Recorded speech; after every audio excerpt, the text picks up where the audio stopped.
So I'm traveling to Washington tomorrow to celebrate the passage of the Bipartisan Safer Communities Act, the first meaningful legislation at the federal level in decades to enact some sensible gun reform.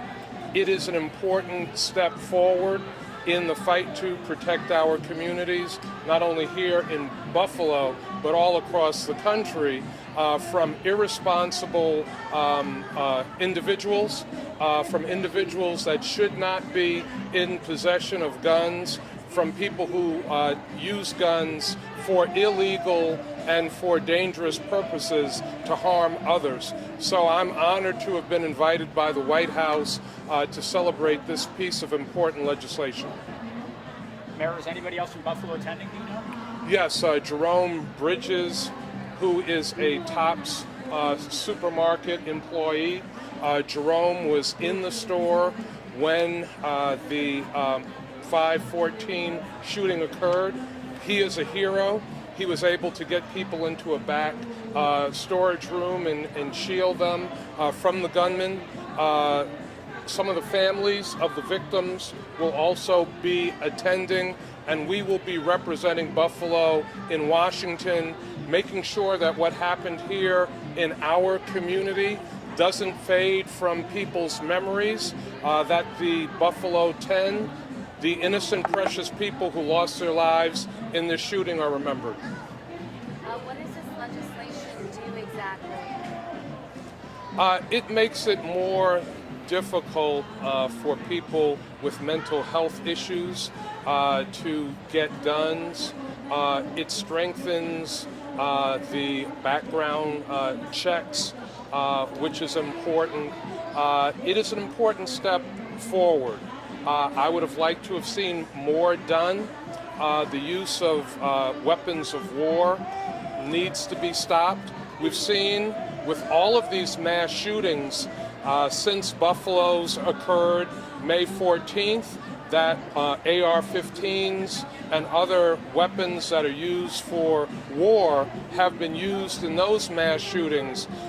We need to look again at a ban on assault weapons. There's no reason that the average American legal gun owner needs to be in possession of assault weapons. Now, Governor Hochul has signed some legislation at the statewide level. Why is it so important to have this federal legislation in addition to that? Governor Hochul, working with the state legislature, did sign a package of gun reform legislation, a number of items that will make New Yorkers safer.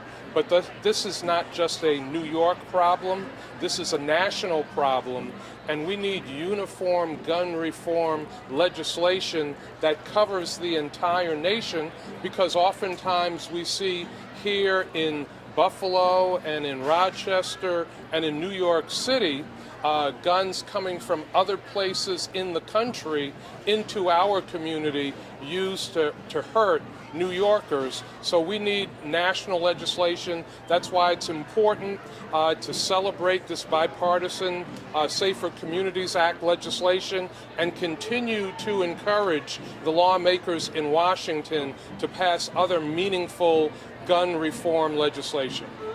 Mayor, what kind of message do we have for the president when you get a chance to see him? The message that I will have for the president is great job in getting this done and getting this through. We need more. Please keep pushing, Mr. President. And we need resources coming to Buffalo. Like a disaster, this was an act of domestic terrorism. Families were damaged. Individuals were damaged. The cost of police and fire and sanitation, astronomical. That will be borne by the residents of the city of Buffalo. So we need some resources coming from the federal government to address the needs of families, to address the needs of survivors of the shooting, to address the needs of the neighborhood surrounding the Tops supermarket on Jefferson, and to compensate the city for the extraordinary costs that were borne to protect the community in the aftermath of this shooting.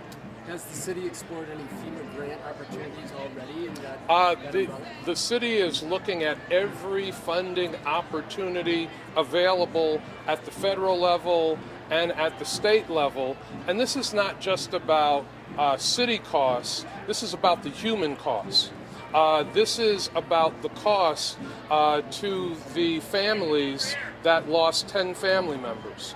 This is about the trauma that the employees of Tops are feeling, that the shoppers that were in the store that day are feeling, that the surrounding community is feeling. So it's not just compensation for the city's expenses. It's a lot more than that. It's the human toll, it's the human cost from this act of domestic terrorism that we want the White House, the President, President Biden, and Vice President Harris, and lawmakers in Washington to be mindful of. Mayor, has the Tops told you anything more specific about a date for reopening the store? I don't have an exact date. I know that they are working diligently on the reopening plan. The plan is to reopen the Tops by the end of July. I did take a tour of the renovations. I would say that it is primarily a new store. Just about everything inside the store has been replaced. All the product that was in the store that day has been replaced. There's new equipment, new machinery, new security measures that have been put in place. That was comforting to see.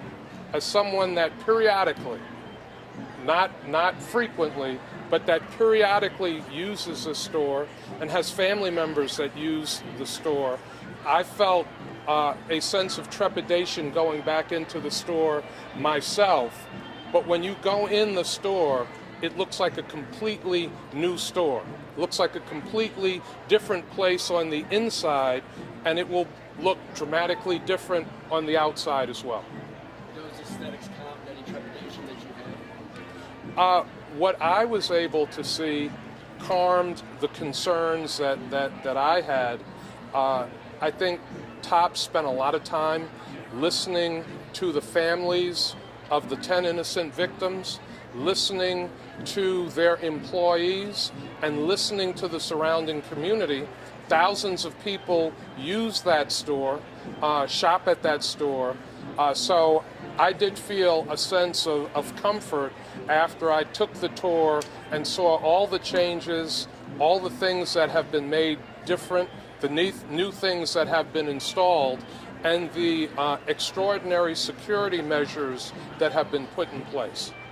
What do you think is missing in the legislation that's ought to be signed up? There are a number of additional things that I would like to see, but one thing in particular is a ban on assault weapons. Weapons of war are not needed by the average American legal gun owner.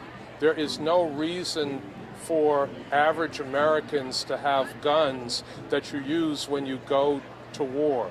So I would like to see a ban on assault weapons, which was something that was in place previously. It expired. It needs to be in place again. Many of these mass shootings these shooters have utilized AR-15s and other weapons of war, and they're absolutely not necessary. Anything else? Thank you, everybody. Thank you, everybody.